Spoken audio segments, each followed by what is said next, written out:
চর্মচোখের জন্য যেমন সূর্যের আলো, চাঁদের আলো, বিদ্যুতের আলো প্রয়োজন, জ্ঞান চোখ দিয়ে কিছু দেখতে হলে তার জন্য যে আলোর প্রয়োজন সেটা হচ্ছে ওহীর আলো, আল কোরআন। যুগে যুগে নবীদেরকে সেই আলো দিয়ে পাঠিয়েছেন, সর্বশেষ আলো কোরআন।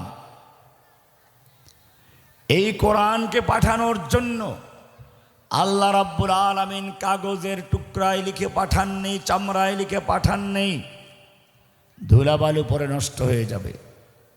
কাঠের টুকরায় লিখে দেন নাই, ঘুন পোকায় খেয়ে ফেলবে। পাথরের টুকরায় লিখে দেন নাই, পাথর ভেঙ্গে চুরমার হয়ে যাবে। বাক্সবন্দি করে দেন নাই যাতে করে পোপ পুরোহিত আর ব্রাহ্মণদের মতো আল্লাহর কালামকে বিশেষ কোনো পীর পুরোহিত, কোনো খাজা বাবা, গাজা বাবা, ল্যাংটা বাবা, দরগাওয়ালা কুক্ষিগত করে আর সাধারণ মানুষকে যাতে করে গোলাম বানাতে না পারে, যাতে আল্লাহর কালাম প্রত্যেকটা মানুষ সমানভাবে পড়তে পারে, বুঝতে পারে, এই আলো গ্রহণ করতে পারে। সেজন্য আল্লাহ রাব্বুল আলামিন কোরআনকে নাজিল করার জন্য কাঠের টুকরা নয়, চামড়া নয়, কাগজ নয়, পাথর নয়, বাক্স নয়, কোরআনকে সংরক্ষণ করার জন্য মানুষের সিনাকে নির্বাচন করেছে।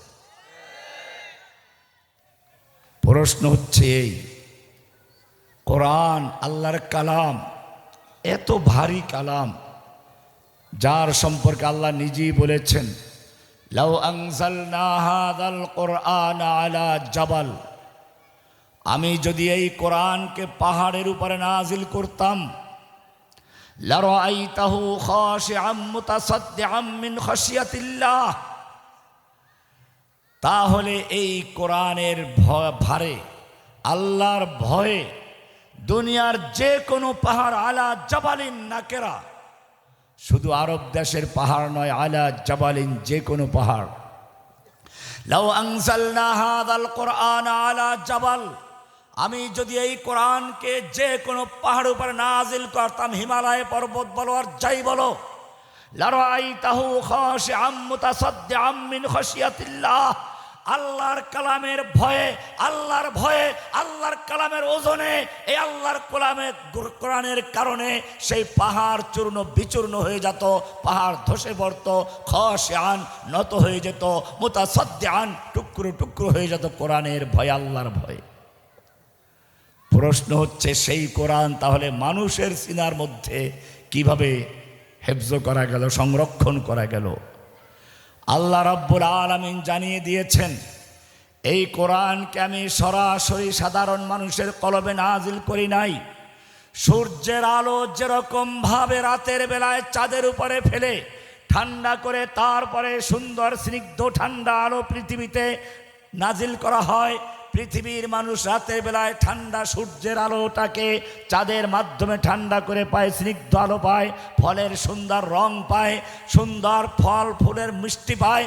আল্লাহ সুবহানাহু ওয়া তাআলা সেরকম ভাবে আল্লাহর কালামকে, কঠিন কালামকে, ভারী কালামকে সরাসরি হাফেজদের অন্তরে নাজিল না করে নুজ্জিল আলা মুহাম্মদ, মুহাম্মদ সাল্লাল্লাহু আলাইহি ওয়াসাল্লাম নাজিল করেছেন, আলা কলবিকা, মুহাম্মদ সাল্লাল্লাহু আলাইহি ওয়াসাল্লাম সিনায় নাজিল করেছেন, যাতে করে কোরআন গ্রহণ করার জন্য সকল মানুষ সমানভাবে গ্রহণ করতে পারে। প্রশ্ন হচ্ছে, আল্লাহর নবীর কলবটাকে তাহলে এত শক্তিশালী কিভাবে করা হলো? আল্লাহ উত্তর দিয়েছেন, আলাম নাশরাহ লাকা সাদরাক, হে নবী, এই কোরআন নাজিল করার জন্য, পাহাড়ের চেয়েও শক্তিশালী করার জন্য আপনার কলবকে প্রস্তুত করা হয়েছে, আপনার সিনাকে উন্মুক্ত করা হয়েছে, প্রশস্ত করা হয়েছে। ওয়াদানা আনকা বিজরাক, আপনার কলবের থেকে সমস্ত দুর্বলতা, মানবিক দুর্বলতা দূর করে পাহাড়ের চেয়েও, হিমালয়ের চেয়েও শক্তিশালী করে এই ভারী কোরআনকে নাজিল করা হয়েছে। ইন্না সানুলকি আলাইকা কওলান সাকিলা, ভারী কোরআনকে আপনার কলবে নাজিল করা হয়েছে। এরপরে সেখান থেকে আল্লাহ সুবহানাহু ওয়া তাআলা হাফেজে কোরআনদের সিনার ভিতরে নাজিল করেছেন, স্থানান্তর করেছেন। কেন করেছেন? যুগে যুগে আল্লাহর কালামকে ধ্বংস করার চক্রান্ত করা হয়েছে। কেউ কোরআনকে পুড়িয়ে দিয়েছে, কাগজের কোরআন পুড়িয়ে দেওয়া যায়, চামড়ায় লেখা কোরআন পুড়িয়ে দেওয়া যায়, পাথরে লেখা কোরআন ভেঙে ফেলা যায়, কাঠের টুকরায় লেখা কোরআন পুড়িয়ে ফেলা যায়। ইংরেজরা সেই চেষ্টাই করেছিল। ভারতবর্ষ দখল করার পরে তারা চিন্তা করলো আমরা ভারত দখল করেছি, কিভাবে আমাদের শাসন স্থায়ী করা যায়। দালালদের কাছে পরামর্শ চাইল। যুগে যুগে প্রত্যেকটা জালিম ফেরাউনের সঙ্গে কিছু দালাল আলেম ছিল। ওলামা দুই রকম, একটা হচ্ছে ওলামায়ে রব্বানি, সঠিক পথের যারা দিশা দেয় মানুষকে, কোরআন সুন্নাহর পথ দেখায়। আর এক দল হচ্ছে ওলামায়ে সু, দরবারি আলেম। ফেরাউনের দরবারেও একদল বিশেষ আলেম ছিল। আপনারা শুনেছেন ফেরাউনের জাদুকর। মূলত জাদুকররা সাধারণ জাদুকর ছিল না, এরা ছিল ধর্মীয় পণ্ডিত, বিজ্ঞ আলেম। ফেরাউনকে তারাই বিভ্রান্ত করত, যেরকম ভাবে আমাদের লেডি ফেরাউনেরও কিছু বিভ্রান্তকর আলেম ছিল। প্রমাণ কোরআন থেকে গ্রহণ করুন। কোরআন বলছে এই ফেরাউনের দরবারের আলেমরা, ফেরাউনের দরবারের সেই পীর পুরোহিতরা ফেরাউনকে পরামর্শ দিল, ফেরাউনকে বুঝালো, আতাদারু মূসা ওয়া কওমাহু লিয়াদারাকা ওয়া আলিহাতাকা। আতাদারু মূসা, তুমি কি মূসাকে এবং তার কওমকে এই সুযোগ দিবে সে তোমাকে এবং তোমার আল্লাহদেরকে বর্জন করবে? তোমাকে এবং তোমার, ওলামায়ে কেরাম ভালো করে এটা খেয়াল করবেন। ফেরাউনকে তার দরবারের আলেমরা পরামর্শ দিল, আতাদারু মূসা ওয়া কওমাহু, তুমি মূসাকে এবং তার কওমকে এই সুযোগ দেবে কি? লিয়াদারাকা ওয়া আলিহাতাকা, লিয়াদারাকা ওয়া আলিহাতাকা, সে তোমাকে এবং তোমার আলেহাদেরকে বর্জন করবে। তাহলে বোঝা গেল ফেরাউনেরও আল্লাহ ছিল, অনেক আল্লাহ ছিল। একদিকে ফেরাউন দাবি করত নিজে আল্লাহ, কোরআন থেকে প্রমাণিত। সূরা নাজিআতে বলা হয়েছে, ফাহাশারা ফানাদা ফাকালা আনা রাব্বুকুমুল আ'লা। ফেরাউন তার দেশের লোকদের জড়ো করলো, বিশাল মাঠে জড়ো করে ঘোষণা করলো, আনা রাব্বুকুমুল আ'লা, আমি তোমাদের প্রধান রব। শুধু রব বলেই ক্ষান্ত হয় না, সে আরো দাবি করেছে, ক্বালা মা আলিমতু মিন ইলাহিন গায়রি, আমি ছাড়া তোমাদের আর কোনো আল্লাহ আছে বলে আমার জানা নেই। এরপরে সে আরো বলল, লাইন ইত্তাখাযতা ইলাহান গায়রি লাআজআলান্নাকা মিনাল মাসজুনিন, আমাকে বাদ দিয়ে অন্য কোনো আল্লাহ যদি গ্রহণ করো তাহলে তোমাদের সোজা জেলে ঢুকিয়ে দেব। তাহলে ফেরাউন একদিকে আল্লাহ দাবি করেছিল, আর একদিকে তার নিজেরও কিছু আল্লাহ ছিল। তাহলে প্রশ্ন হচ্ছে এই, ফেরাউন আল্লাহ দাবি করেছিল কি অর্থে? কোরআনে সেটা বলা আছে, আলাইসা লি মুলকু মিসর। ফেরাউন দাবি করেছিল, আলাইসা লি মুলকু মিসর, আমার কি মিশরের রাজত্ব নয়? অর্থাৎ মিশর ভূখণ্ডের সর্বময় ক্ষমতার মালিক আমি।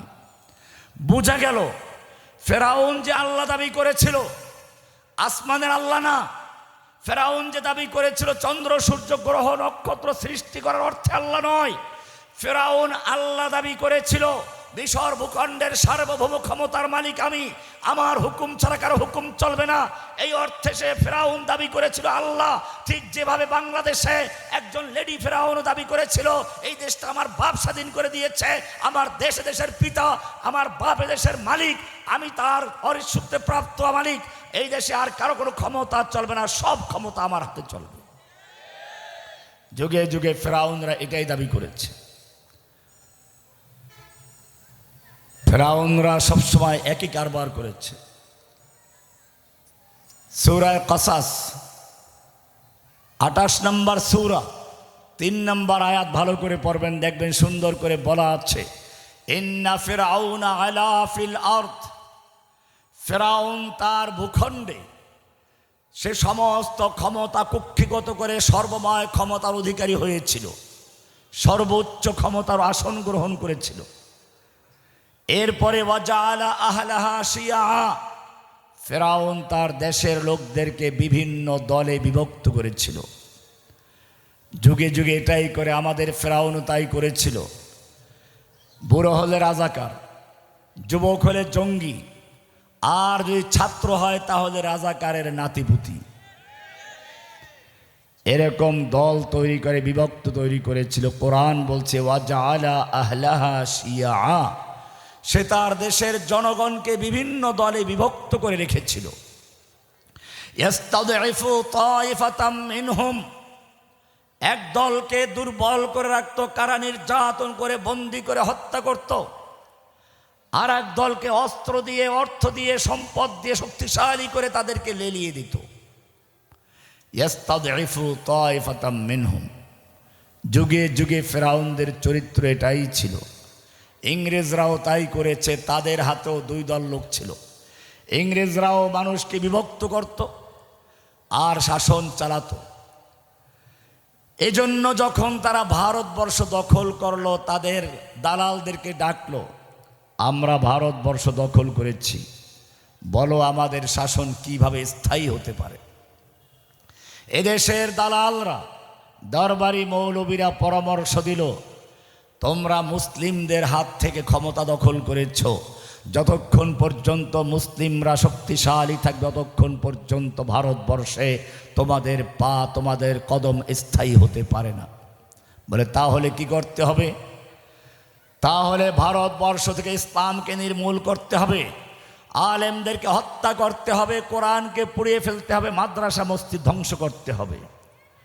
1857 সাল থেকে শুরু হলো এই প্রকল্প বাস্তবায়ন করা। ডক্টর টমসন লিখেছেন, আমার সৃষ্টিকর্তার কসম, দিল্লি শাহী মসজিদের সামনে এক এক দিনে 3 লক্ষ কোরআনে কারিমকে আগুন দিয়ে পুড়িয়ে ছাই করে দেওয়া হয়েছিল।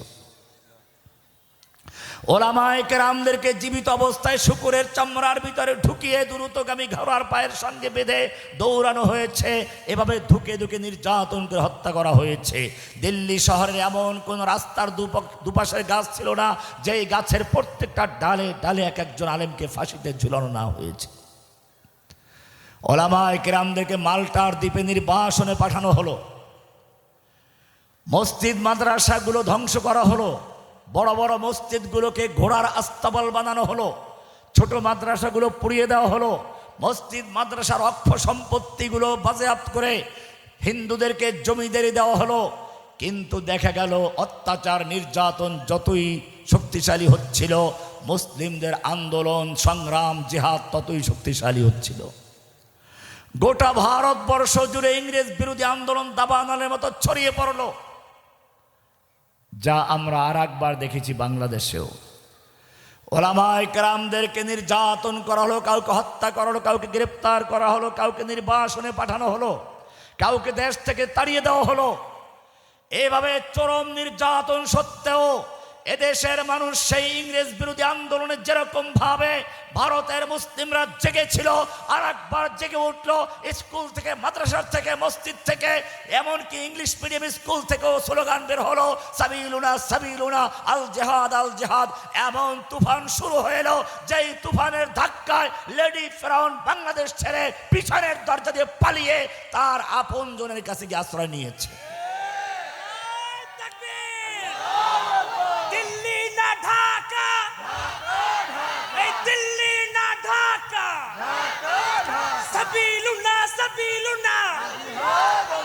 এবারে ইংরেজরা আবার পরামর্শে বসলো, দালালদেরকে ডাকলো, তোমাদের পরামর্শ অনুযায়ী আলেমদের হত্যা করলাম, কারাবন্দি করলাম, নির্বাসনে দিলাম, মসজিদ পুড়িয়ে দিলাম, মাদ্রাসা পুড়িয়ে দিলাম, কোরআন শরীফ পুড়িয়ে দিলাম, এরপরেও কেন ইংরেজ বিরোধী আন্দোলন দাবানলের মতো ছড়িয়ে পড়লো? আর এদিকে লেডি ফেরাউনও সে কাজই করেছে। রহমানিকে জেলে ঢুকালাম, সাইদি সাহেবকে হত্যা করলাম, মামুনুল হক শাহ হেফাজতের আলেমদের জেলে ঢুকালাম, এরপরে কোরআন পড়িয়েও ছিলাম, আবরার ফাহাদকে পিটিয়ে হত্যা করলাম। এরকমভাবে চরম নির্যাতন করে করে যখন স্তব্ধ করার চেষ্টা করেছিল, ইংরেজদের মতোই দেখা গেল উল্টা হয়ে গেল। এখন ইংরেজদের বিরুদ্ধে যেরকম সারা ভারতবর্ষ জেগে উঠেছিল, তখন যেরকম দমন করার জন্য ভিন্ন কৌশল নিয়েছিল, এখানেও সে একই কৌশল নিয়েছিল। ইংরেজদের দালালরা পরামর্শ দিল, এরকম মাদ্রাসা বন্ধ করে ইসলামকে ধ্বংস করা যাবে না, আলেমদের হত্যা করে ইসলামকে ধ্বংস করা যাবে না। কারণ তোমরা যেই কোরআন পড়িয়েছ ওগুলো কাগজের কোরআন পড়িয়েছ, তোমরা যে মাদ্রাসা বন্ধ করেছ, ইটের আর কাঠের মাদ্রাসা বন্ধ করেছ, তোমরা যে আলেমদের হত্যা করেছ, বুড়ো বুড়ো কিছু আলেমদের হত্যা করেছ, আর তোমরা যেই মাদ্রাসা মসজিদগুলো ধ্বংস করেছ, ইটের কাঠের মাদ্রাসা ধ্বংস করেছ।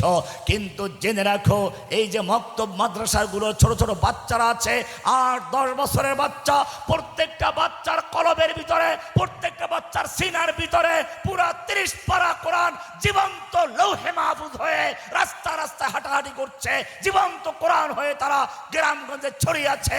এই কোরআনকে কোনোদিন এভাবে ধ্বংস করা যাবে না। এবারে শুরু হলো, তাহলে কি করতে হবে? ইসলাম ধ্বংস নয়, মসজিদ মাদ্রাসা ধ্বংস নয়, মডেল মসজিদ তৈরি করতে হবে। দালালরা পরামর্শ দিল, মডেল মসজিদ তৈরি করেন। আর তার পিছনে থেকে ফতুয়া দেওয়া শুরু করলো, একটা মসজিদ দিয়ে তৈরি করলো, আল্লাহ তার জন্য জান্নাতে একটা প্রাসাদ তৈরি করবেন। আপনি 570টা মসজিদ তৈরি করেছেন, আপনার জন্য আল্লাহ 570টা জান্নাত তৈরি করে দেবে, আপনি জান্নাতের মহিলা। ফতুয়া আসে নাই? কেউ কওমে জননী ফতুয়া দিয়েছে। ইংরেজদের দালালরা এটাই করলো। এখন মাদ্রাসা বন্ধ করা নয়, মাদ্রাসা তৈরি করতে হবে। তাই তৈরি করা হলো কলকাতা আলিয়া মাদ্রাসা, তৈরি করা হলো আলিগড় বিশ্ববিদ্যালয়। উদ্দেশ্য ছিল এই, এখন থেকে মাদ্রাসা মসজিদ ধ্বংস করে নয়, বরং মাদ্রাসা মসজিদ থাকবে, ইসলামের গোড়া কাটবে।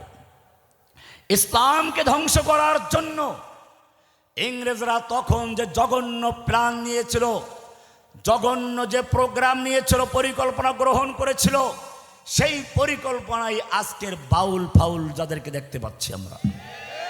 বাউলদের ইতিহাস পড়ুন, বাউলদের জন্ম কখন খুব বের হয়ে আসবে। কাদিয়ানীদের ইতিহাস পড়ুন, হিন্দুদের মধ্য থেকে যেই অংশ মূর্তি গরুর পেশাব পান করে, বুট পান করে, বাউল মানে কি? পেশাব। বাউল মানে কি? আপনি এটা যে কোনো ডিকশনারি খুলে দেখুন, আরবি বাংলা অভিধান কিনতে পাওয়া যাবে। আপনি খুলে পেশাব, বাউল শব্দ ব্যবহার করবেন, এরপরে দেখবেন বাউল অর্থ কি। পরিষ্কার লেখা আছে, আল বাউলু পেশাব করা, পেশাব পেশাব। তার মানে হচ্ছে এই পেশাব শব্দ থেকে যদি আপনি রুট ওয়ার্ড হিসাবে আমি পেশাব করি, আমি পেশাব করব, তোমরা পেশাব করো, তাহলে বের হয়ে আসবে আনা আবুল, আন্তা তাবুল, হুয়া ইয়াবুল, নাহনু নাবুল। তার মানে আবুল মানিও পেশাব, আবুল মানিও কি? পেশাব। ওলামায়ে কেরাম বসা আছে, জিজ্ঞেস করবেন ভুল বললে। আনা আবুল, আমি পেশাব করি, আন্তা তাবুল, তুমি পেশাব করো, হুয়া ইয়াবুল, সে পেশাব করে, নাহনু নাবুল, আমরা সবাই পেশাব করি। বলেন কি বলেছি? আনা আবুল, আন্তা তাবুল, হুয়া ইয়াবুল, নাহনু নাবুল। এই হিন্দুদের মধ্যে যারা নিম্নমানের হিন্দু গরুর পেশাব পান করে, যারা খ্রিস্টানদের মধ্যে নিম্নমানের খ্রিস্টান বৈরাগী, যারা উজু গোসল ঠিক মতো করে না, সংসার ত্যাগী, মুসলমানদের মধ্যে কবর পূজারী, মাজার পূজারী, এইরকম ভাবে বৌদ্ধদের মধ্যে যারা বৈরাগী, এইরকম একদল লোকদেরকে বাছাই করে নতুন এক ধর্ম তৈরি করা হয়েছিল। সেই ধর্মের নাম বাউল, যাদের মূল বক্তব্য ছিল মুসলিমদের মূল শক্তি তাওহীদ। এই তাওহীদের শক্তিকে বিলুপ্ত করে গুরু ভজন, গুরুর চিন্তা করা, মনের ভিতরে গুরুর কল্পনা করা, এমনকি মেয়ে লোকেরা দেহ দান করা, অর্থাৎ গুরুর কাছে জেনা করার জন্য দেহ দান করা, এরপরে শয়তানকেও হাসায় এমন কাজ করে। অর্থাৎ জিকির করতে গিয়ে নারী পুরুষ একাত্র হয়ে যখন একটা জজবাসে বাতি বন্ধ করে তখন দেহ প্রদান হয়, জেনা করার খেলা হয়। আর তখন যে বীর্য বের হয়, ওই যে কুলাবের নাস, মালিকিন নাস, ইলাহিন নাস, এই নাসের তর্জমা যারা নাচানাচি করে, এই বেয়াদবগুলো নাচানাচি করে তারপরে জেনা ব্যভিচারে লিপ্ত হয়, তারপরে তর্জমা করে বিসমিল্লাহ মানে বীজ মে আল্লাহ, ওই পীরের বীজ বীর্য বের হয়। সেই বীর্যগুলোকে আটার সঙ্গে মিলিয়ে অর্ধেক ভাজি করে বলে প্রেম ভাজা, আর অর্ধেক ওদের যে খিচুড়ি তৈরি করে, হালুয়া তৈরি করে তার মধ্যে মিলিয়ে দেয়। এরপরে পীরের পেশাব পীরের পায়খানা, তারপরে মেয়ে লোকের হায়েজের রক্ত, নেফাসের রক্ত, এরপর রজত রস বলে ওরা। এটা হচ্ছে পুরুষ যেমন যৌন উত্তেজনা হলে পরে একটা বীর্যের মতো পানি বের হয়, মেয়ে লোকের এই পানিটাকে রস বলে। এটা সবচেয়ে বড় সিদ্ধির জন্য, আত্মসিদ্ধির জন্য প্রয়োজন। এই সবগুলো মিলিয়ে চার চন্দ্র ভজন, পঞ্চ রস, এইগুলো পান করলে তারপরে সে আল্লাহকে পাইয়া যায়, সিদ্ধি অর্জন হয়। আর গাঁজা তো আছেই, গাঁজা না খেলে আল্লাহকে পাওয়া যায় না। এক সিলুমে যেমন তেমন, দুই সিলুমে মজা, তিন সিলুমে উজির নাজির, চার সিলুমে রাজা, তোরা কে খাবি রে গাঁজা। ইংরেজরা তাওহীদকে ধ্বংস করার জন্য, মুসলিমদের ঈমানকে ধ্বংস করার জন্য এরকম একটা মিশ্র ধর্ম তৈরি করেছিল। আজকে দেখবেন যখনই কোনো বাউলের বিরুদ্ধে আপনি কথা বলবেন, তখন ঠিকই সেই মাজার পূজারী, কবর পূজারী, সেই বৈরাগী, সেই লোকগুলো, সেই নাস্তিক মোরতাদগুলো, ইংরেজদের দালালগুলো এখনো যারা বসে আছে ওদের পক্ষে বিবৃতি দেয়। কোরআন পরিষ্কার বলেছে, আল্লাহর নবীকে নিয়ে কেউ তুচ্ছতাচ্ছিল্য করলে, আল্লাহকে নিয়ে তুচ্ছতাচ্ছিল্য করলে আল্লাহ তাআলা পরিষ্কার বলেছেন, ওয়ালা ইন সাআলতাহুম, হে নবী আপনি যদি ওদেরকে জিজ্ঞেস করেন, ওয়ালা ইন সাআলতাহুম লায়াকুলুন্না ইন্নামা কুন্না নাখুদু ওয়া নালআব। আপনি যদি ওদেরকে জিজ্ঞেস করেন তোমরা কেন আল্লাহকে নিয়ে এরকম নাচানাচির কথা বলেছো, তুচ্ছতাচ্ছিল্য করেছো, কত বড় বেয়াদব, আল্লাহর কোনো আগা মাথা নেই, আল্লাহর কোনটা মুখ কোনটা অন্য কি, এইরকম শব্দ ব্যবহার করেছে। এরপরে আল্লাহ তাআলা বলছেন, ওয়ালা ইন সাআলতাহুম, আপনি যদি ওদেরকে জিজ্ঞেস করেন কেন এ কথা বলেছ, তখন ওদের দালাল ওরা বলবে এটা তো গানের ছলে এমনি বলেছে, মন থেকে বলে নাই। কোরআন বলছে লায়াকুলুন্না, অবশ্যই তারা এই কথাগুলো বলবে, অবশ্যই বলবে। লামে তাকিদ বা নুনে তাকিদ সাকিলা, অবশ্যই তারা বলবে, এই কথা বলবে। কোরআন স্পষ্ট বলেছে, ইন্নামা কুন্না নাখুদু ওয়া নালআব, আমরা খেলার ছলে গানের ছলে বলছিলাম, মনের থেকে তো বলি নাই। এটাই দালালরা বলছে। আল্লাহ তাআলা বলছেন, কুল আবিল্লাহি ওয়া আয়াতিহি ওয়া রাসূলিহি কুনতুম তাস্তাহজিউন, হে নবী আপনি ওদেরকে জানিয়ে দিন, আবিল্লাহি আল্লাহর সাথে, ওয়া আয়াতিহি আল্লাহর আয়াতের সাথে, আল্লাহর আয়াত নিয়ে নাচানাচি করছো, ওয়া রাসূলিহি আল্লাহর রাসূলের সঙ্গে কুনতুম তাস্তাহজিউন মজাক করছো, উপহাস করছো, তাচ্ছিল্য করছো। লা তাতাযিরু, কোনো বাহানা চলবে না, কোনো অজুহাত চলবে না। খেলার ছলে বলেছি, গানের ছলে বলেছি, একটু আনন্দ দেওয়ার জন্য বলেছি, এইটাই তো আল্লাহ তাআলা কোরআনে উল্লেখ করে, এই কথাই ওরা বলবে, এটা স্পষ্ট বলা আছে কোরআনে। আল্লাহ বলছেন লা তাতাযিরু, খবরদার কোনো বাহানা চলবে না, ওজর চলবে না। কদ কাফারতুম বাদা ঈমানিকুম, তোমরা ঈমান গ্রহণ করার পরে যদি এই কথা বলে থাকো তোমরা কাফের হয়ে গেছো, মুরতাদ হয়ে গেছো, তোমাদেরকে মুরতাদের যে শাস্তি সেই শাস্তি প্রয়োগ করা হবে। সূরা তাওবা ৬৬ নম্বর আয়াত খুলুন, স্পষ্ট বিষয় লেখা আছে ওরা কি বলবে, কোরআন তা বলা আছে। সুতরাং আমরা দেখেছি কোরআন ১৫০০ বছর আগে যে কথা বলে দিয়েছে ওরা এই কথা বলবে। বর্তমান যুগে কিছু সাহিত্যিক, কিছু কবি, কিছু কলামিস্ট, কিছু দলবাজ লোক, কিছু বাউলদের দালালরা আবার সে একই কথা বলছে। এরা তো খেলার ছলে বলেছে। ইংরেজরা যেরকম ভাবে ইসলামের মূল আকীদা বিশ্বাসকে ধ্বংস করার চক্রান্ত করেছিল শিক্ষার মাধ্যমে, সিলেবাস তৈরি করার মাধ্যমে, মসজিদ মাদ্রাসা তৈরি করে দালাল তৈরি করার মাধ্যমে, ঠিক তেমনিভাবে বাংলা জমিনে আমরা দেখেছি লেডি ফেরাউন সেই রকম সিলেবাস তৈরি করার চক্রান্ত করলো, যে ওলামায়ে কেরামদেরকে শাপলা চত্বরে নির্বিচারে হত্যা করলো, মাদ্রাসা ছাত্র গুলি করলো, আবার তাদেরকে দিয়ে সম্বর্ধনা দিয়ে তারপরে সে আবার শুকরিয়া মাহফিলও করেছিল। তাকে কওমি জননী খেতাবও দেওয়া হয়েছিল। তার পক্ষে ১ লক্ষ মুফতির ফতোয়া দিয়ে তারপরে জেহাদ বিরোধী ফতোয়া দেওয়া হয়েছিল। ঠিক এই কাজগুলো ইংরেজরা করার পরিকল্পনা গ্রহণ করেছিল, কারণ ওরা জানে মুসলিমদের মূল শক্তি তাওহীদ। মূল শক্তি কি? একজন মুসলিম যখন ইসলাম কবুল করে তাকে 2টা সাক্ষ্য দিতে হয়। কয়টা সাক্ষ্য? একটা সাক্ষ্য আশহাদু আল্লা ইলাহা ইল্লাল্লাহ। এই সাক্ষ্য না দেওয়া পর্যন্ত তোমার আজান হবে না, এই সাক্ষ্য না দেওয়া পর্যন্ত তোমার ইকামত হবে না, এই সাক্ষ্য না দেওয়া পর্যন্ত তোমার খুতবা হবে না, এই সাক্ষ্য না দেওয়া পর্যন্ত তোমার ঈমান হবে না। এই সাক্ষ্য সম্পর্কে আল্লাহ প্রশ্ন করেছেন, কুল আইয়ু শাইইন আকবারু শাহাদা, বলো তো সবচেয়ে বড় সাক্ষ্য কোনটি? এরপর আল্লাহ বলেছেন, তুমি কি জানো এমন কোন সাক্ষ্য আছে যেই সাক্ষ্য দুনিয়ার কোনো মানুষ না ফেরেশতারা দিয়েছে, এমনকি আল্লাহ নিজেই সাক্ষ্য দিয়েছেন, শাহিদাল্লাহু আন্নাহু লা ইলাহা ইল্লা হুয়া ওয়াল মালাইকাতু ওয়া উলুল ইলমি কায়িমান বিল কিসত, লা ইলাহা ইল্লাহু, লা ইলাহার সাক্ষ্য দিয়েছেন কে? আল্লাহ নিজে সাক্ষ্য দিয়েছেন, নিজে। কোরআন পরিষ্কার বলেছে, স্পষ্ট আয়াত, শাহিদাল্লাহু আন্নাহু লা ইলাহা ইল্লা হুয়া ওয়াল মালাইকাতু ওয়া উলুল ইলমি কায়িমান বিল কিসত, আল্লাহ নিজে সাক্ষ্য দিয়েছে লা ইলাহা ইল্লাল্লাহ। এই আয়াত আছে আলে ইমরান, সূরা আলে ইমরানের 18 নম্বর আয়াত, স্পষ্ট আয়াত, শাহিদাল্লাহু, আল্লাহ নিজে সাক্ষ্য দিয়েছেন। সাক্ষ্য কাকে বলে? যে কথা বুঝে শুনে বলা হয়, অন্তরের বিশ্বাস নিয়ে বলা হয়। বিশ্বাস নিয়ে যদি বলে আমি সাক্ষ্য দিচ্ছি, তাও মিথ্যা কথা।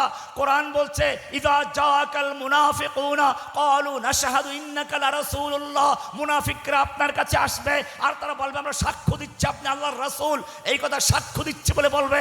আল্লাহ বলছেন, ইন্নাল আল্লাহু ইয়ালামু ইন্নাকা লারাসূলু, আল্লাহ জানেন আপনি রাসূল। কিন্তু মুনাফিকরা মিথ্যাবাদী, মুনাফিকরা মিথ্যাবাদী। কে বলেছেন? আল্লাহু ইয়াশহাদু ইন্নাল মুনাফিকিনা লাকাযিবুন, আল্লাহ সাক্ষ্য দিচ্ছেন মুনাফিকরা মিথ্যাবাদী। কেন মিথ্যাবাদী? তারা তো সত্য কথাই বলেছে আপনি আল্লাহর রাসূল, এ কথা বলার পরেও তারা মিথ্যাবাদী কেন? আল্লাহ বলছেন কথাটা সত্য, কিন্তু ওরা যে সাক্ষ্য বলছে এটা মিথ্যা কথা। কারণ সাক্ষ্য দিতে হলে মনের বিশ্বাস নিয়ে বলতে হয়, ওরা মনের বিশ্বাস নিয়ে বলে নাই। ওরা মুখে বলে লা ইলাহা ইল্লাল্লাহ, অন্তরটা ওদের দিল্লির সাথে। মসজিদে গিয়ে লা ইলাহা ইল্লাল্লাহ, মক্কায় গিয়ে লাব্বাইক আল্লাহুম্মা লাব্বাইক পরে মুখে, আর বিপদে পড়লে তখন আল্লাহকে ভুলে যায়, দিল্লির কথা মনে পড়ে উড়াল দিয়ে দিল্লি চলে যায়। এটাই হচ্ছে মুনাফিকদের লক্ষণ। সেজন্য মনে রাখতে হবে, লা ইলাহা ইল্লাল্লাহ সম্পর্কে আল্লাহ বলেছেন ফাআলাম, লা ইলাহা ইল্লাল্লাহ বুঝে নাও। ফাআলাম আন্নাহু লা ইলাহা ইল্লাল্লাহ, লা ইলাহার কি বুঝবো, কি সাক্ষী দেব? ভালো করে জানুন, লা ইলাহার দুইটা অংশ। লা ইলাহা, লা মানে নেই, ইলাহা মানে কোনো মাবুদ নেই, কোনো মাবুদ। মাবুদ কাকে বলে? যার আনুগত্য করা হয়, যার পূজা করা হয়, যার নামে পশু জবাই করা হয়, যার কাছে সন্তান চাওয়া হয়, যার কাছে রিজিক চাওয়া হয়, যার কাছে প্রার্থনা করা হয়, যাকে সেজদা করা হয়, সর্বক্ষেত্রে যার হুকুম মানা হয়, ব্যক্তি জীবনে, পারিবারিক জীবনে, সামাজিক জীবনে, রাষ্ট্রীয় জীবনে, আন্তর্জাতিক জীবনে যার আনুগত্য করা হয় তাকে বলা হয় মাবুদ। তাকে বলা হয় কি? একজন লোক যখন বলে লা ইলাহা, তার মানে কোনো ইলাহা নেই, কোনো মাবুদ নেই, কারো আনুগত্য করব না, সংসদে কারো হুকুম মানব না, ব্যাংকে কারো হুকুম মানব না। লা ইলাহা, আদালতে কারো হুকুম চলবে না। লা ইলাহা, সমাজে কারো হুকুম চলবে না। ইল্লাল্লাহ, এক আল্লাহ ছাড়া। লা ইলাহার মানে হচ্ছে আমি কারো কাছে মাথা নত করব না। ইল্লাল্লাহ মানে শুধু আল্লাহর কাছে মাথা নত করব। লা ইলাহা মানে হচ্ছে আমি কারো কাছে সন্তান চাবো না। ইল্লাল্লাহ মানে আল্লাহর কাছেই সন্তান চাবো। লা ইলাহার মানে হচ্ছে আমি কারো কাছে রিজিক চাবো না, খাদ্য চাবো না, আল্লাহর কাছেই চাবো। লা ইলাহার মানে হচ্ছে আমি কারো নামে পশু জবাই করব না, একমাত্র আল্লাহর কাছেই করব। লা ইলাহার মানে হচ্ছে আমি সংসদে কোনো আইন তৈরি করব না, আল্লাহর আইনকে বাতিল করব না। ইল্লাল্লাহ মানে হচ্ছে একমাত্র আল্লাহর হুকুম মানবো। লা ইলাহার মানে হচ্ছে আদালতে আমি আল্লাহর আইন ছাড়া ব্রিটিশের আইন দিয়ে বিচার ফয়সালা করব না। ইল্লাল্লাহ মানে আল্লাহর হুকুম দিয়ে চলবে। লা ইলাহা ইল্লাল্লাহ, সব জায়গায় হুকুম চলবে কার? লা ইলাহা আগে, ইল্লাল্লাহ পরে। ভালো করে মুসলমান বুঝে নাও, তুমি তো মুসলমান, এমন মুসলমান লা ইলাহার অর্থ জানো না, বুঝো না। এরপরে খ্রিস্টান 2 কেজি চাউল দিলে তুমি খ্রিস্টান হয়ে যাও, আর তোমার মেয়েটা হিন্দুর প্রেমে পড়ে তারপরে পালিয়ে যায়, ধর্ষিতা হয়, তারপরে আমাদের কাছে আবেদন করো, আমাদের সাহায্য করো, উদ্ধার করো। এই মুসলমান ভালো করে জেনে রাখো, লা ইলাহা ইল্লাল্লাহ যদি বুঝে শুনে কেউ গ্রহণ করে, সেই ঈমান বিলালের ঈমান উত্তপ্ত বালুর উপরে চিৎ করে রেখে পাথর চাপা দিলে সেখান থেকে আহাদ আহাদ আওয়াজ চলতে থাকে। লা ইলাহা ইল্লাল্লাহ বুঝে শুনে সাক্ষী দিলে সেই ঈমান সুমাইয়া রাদিয়াল্লাহু তাআলা আনহার ঈমান। তার সামনে তার স্বামীকে হত্যা করা হয়েছে, তার ছেলেকে চুবানো হচ্ছে, নিজেকে বর্ষা দিয়ে আঘাত করা হচ্ছে, লজ্জাস্থানে শহীদ করে দেওয়া হচ্ছে, তারপরেও আহাদ আহাদ লা ইলাহা ইল্লাল্লাহ আওয়াজ বাস্তরে আসে। লা ইলাহা ইল্লাল্লাহ বুঝে শুনে সাক্ষী দিলে সেই ঈমান হয় খুবাইবের ঈমান। শুলিবিদ্ধ অবস্থায়ও সেখান থেকে গর্জে উঠলো, আমার কোনো পরোয়া নেই, আমার কোনো ভয় নেই, আমি আল্লাহর জন্য জীবন দিচ্ছি। লা ইলাহা ইল্লাল্লাহ বুঝে শুনে করলে সেই ঈমান, আল্লাহ বলেন সেই ঈমান কাফেররা ভয় পেয়ে যায়, মুশরিকরা ভয় পেয়ে যায়। এমনকি জঙ্গলের হিংস্র পশু পর্যন্ত লা ইলাহা ইল্লাল্লাহর কথা যারা মানে তাদেরকে ভয় করে। আফ্রিকার ইতিহাস পড়ুন, যখন মুসলিমরা সেখানে আফ্রিকা দেশে গেল ইসলাম প্রচারের জন্য, মুসলিমদেরকে থাকার জন্য দেওয়া হলো জঙ্গলের পাশে একটা স্থান, এদেরকে যেন জঙ্গলের বাঘ ভাল্লুক খেয়ে শেষ করে দেয়। আপনারা জানেন কমান্ডার, যুদ্ধের কমান্ডার মঞ্চ তৈরি করলেন, এরপরে ভাষণ দিলেন, ইয়া হাশারাতিল আরদে, ওহে জঙ্গলের পশু প্রাণী শুনে রেখো, আমরা আল্লাহর নবীর সাহাবী, আল্লাহর দিন প্রচারের জন্য আফ্রিকাতে এসেছি, আমাদেরকে এইখানে থাকার জন্য জায়গা দেওয়া হয়েছে, এখান থেকে তোমরা আমাদের খালি করে তোমরা চলে যাও। ইতিহাস সাক্ষী, ঘোষণা দিতে দেরি হয়েছিল, বাঘের লাইনে বাঘ আর সিংহের লাইনে সিংহ, সাপের লাইনে সাপ, বিচ্ছুর লাইনে বিচ্ছু, এক একটা দল ধরে ধরে কাতার বন্দী হয়ে চলে যাচ্ছিল। আর যেন তারা জানান দিচ্ছিল, ও মুজাহিদরা তোমরা থাকো, দিন প্রচার করো, লা ইলাহার দাওয়াত দাও, আমরা তোমাদের জন্য জঙ্গল খালি করে দিয়ে যাচ্ছি। এই লা ইলাহা ইল্লাল্লাহ যাদের সঠিক ছিল, তাদের ভয়ে তৎকালীন রোম পারস্যের সম্রাট পর্যন্ত থরথর করে কাঁপত। লা ইলাহা ইল্লাল্লাহ যাদের মজবুত ছিল, সেই রাজা দাহিরের কারাগারে 2 জন নারীকে নির্যাতন করা হয়েছিল, সেখান থেকে তারা নিজের রক্ত বের করে কালি বানিয়ে, ওড়নাকে কাগজ বানিয়ে তৎকালীন খলিফাতুল মুসলিমিন হাজ্জাজ ইবনে ইউসুফ জালিম নামে খ্যাত, তার কাছে পত্র লিখেছিল। আপনারা জানেন সে জালেম তোমাদের চেয়ে অনেক ভালো ছিল, তিনি আর বসে থাকেন নাই, নিজের 16 বছরের ভাতিজা মোহাম্মদ বিন কাসেমকে বললেন, যাও রাজা দাহিরের কারাগারে আমার মুসলিম বোন নির্যাতিত হচ্ছে, হয়তো উদ্ধার করে তাদেরকে মুক্ত করবে, ওই রাজা দাহিরকে উচিত শিক্ষা দিবে, নতুবা শহীদ হবে, ফিরে আসার কোন চিন্তা করো না। আপনারা জানেন মোহাম্মদ বিন কাসেম সেই সুদূর হেদাজ থেকে এসে রাজা দাহিরকে উচিত শিক্ষা দিলেন, মুসলিম বোনদেরকে শুধু মুক্ত করেন নাই, ভারতবর্ষে ইসলামের বিজয়ের পতাকা উড্ডীন করেছিলেন। আপনারা জানেন লা ইলাহা ইল্লাল্লাহর আওয়াজ শাহজালাল রাহমাতুল্লাহ আলাইহি কি করে আসলেন। রাজা গৌর গোবিন্দ একজন মুসলিমকে গরু জবাই করার কারণে তার ছেলেকে হত্যা করেছিল, আকিকা দিয়েছিল কেন, সেজন্য তার হাত কেটে দিয়েছিল।